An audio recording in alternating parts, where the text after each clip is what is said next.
When you are crossing at the back, either of them can be up or down. It's your decision because it's already a 50-50 gele.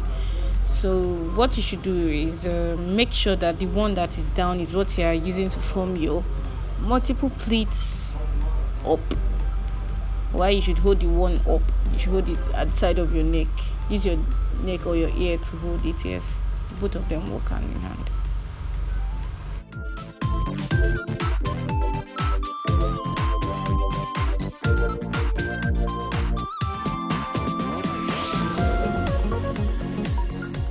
So the next thing you should do is to form extra pleats.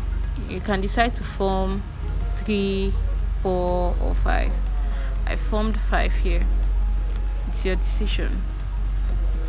Forming 3, it should make your gele look fuller. That's when you are doing your ending. I formed 5 here.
You should extend your pleats to the top of your ear or even beyond.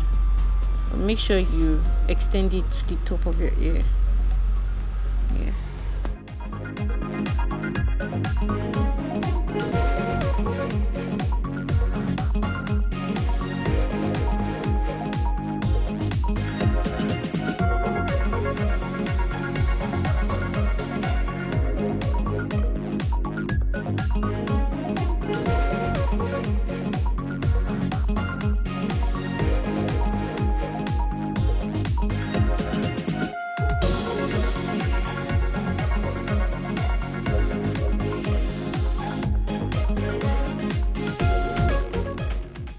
After you're done tying, you should extend the end.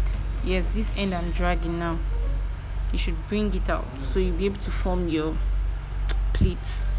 That's the part that will make your gele look really full and nice. So you extend that down. Yeah.